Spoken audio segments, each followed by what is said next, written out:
Assalamualaikum warahmatullahi wabarakatuh. Perkenalkan, saya Serlinda Fadila Tanjung dengan NIM 20221028. Kali ini saya akan membahas materi kelompok 3, yaitu The Elasticity of Supply atau elastisitas penawaran. Sebelumnya, ini adalah timeline materi yang akan saya bahas di slide selanjutnya. Pengertian elastisitas. Elastisitas adalah suatu keadaan yang memprediksi kemungkinan yang akan terjadi jika harga barang atau jasa mengalami kenaikan harga.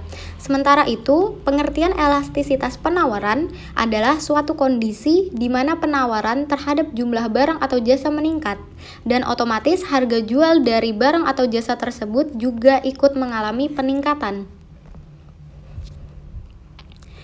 Jenis elastisitas itu terbagi menjadi 4. Yang pertama ada elastisitas permintaan, yang kedua elastisitas penawaran, yang ketiga elastisitas silang, dan yang keempat elastisitas pendapatan.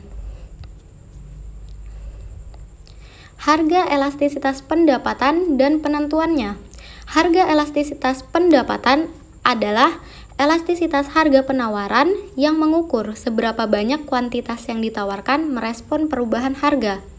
Hal-hal yang dapat mempengaruhi elastisitas penawaran diantaranya adalah waktu, seberapa lama waktu yang diperlukan untuk memproduksi suatu barang.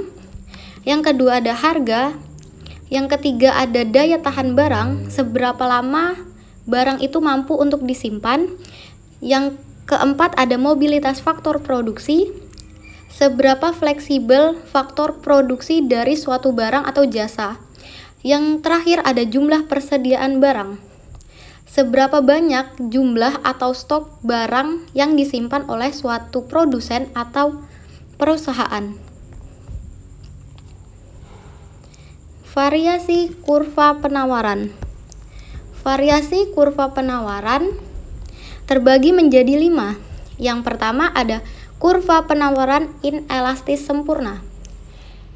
Hal ini terjadi jika berapapun harga barangnya, jumlah produk yang ditawarkan tetap atau tidak berubah dengan elastisitas sama dengan 0. Yang kedua, ada kurva penawaran inelastis. Hal ini terjadi jika presentasi perubahan jumlah produk yang ditawarkan lebih kecil dari presentasi perubahan harga produk dengan E kurang dari 1. Yang ketiga, ada kurva penawaran elastis uniter.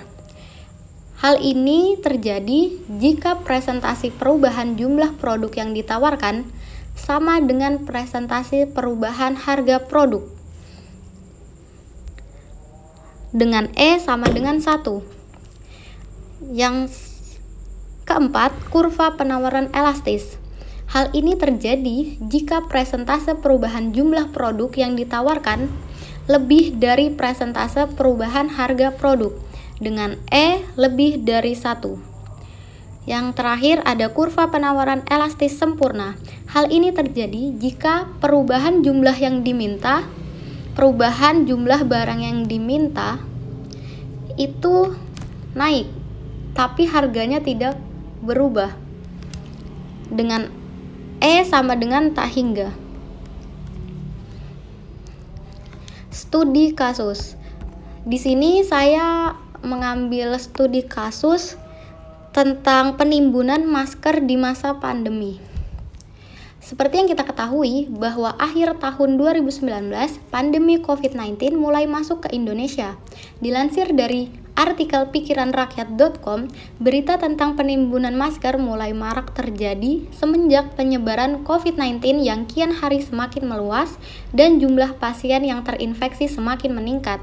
Kebutuhan akan masker medis di masyarakat kian meningkat semenjak pemerintah Republik Indonesia mewajibkan pemakaian masker di ruang publik.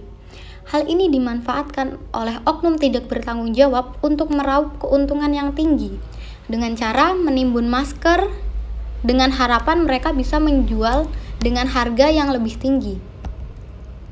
Akibatnya, stok masker medis yang tersedia di pasaran habis dan menyebabkan kelangkaan atau scarcity. Sehingga harga masker medis yang biasanya dijual dengan harga yang terjangkau kini melonjak tinggi. Kesimpulannya adalah kaitannya dengan elastisitas penawaran adalah permintaan masker yang meningkat, otomatis harga jualnya juga ikut meningkat. Hal ini menunjukkan bahwa masker medis bersifat elastis. Terima kasih, itu saja pemaparan materi dari saya. Mohon maaf apabila terdapat kesalahan dalam penggunaan kata-kata. Wassalamualaikum warahmatullahi wabarakatuh.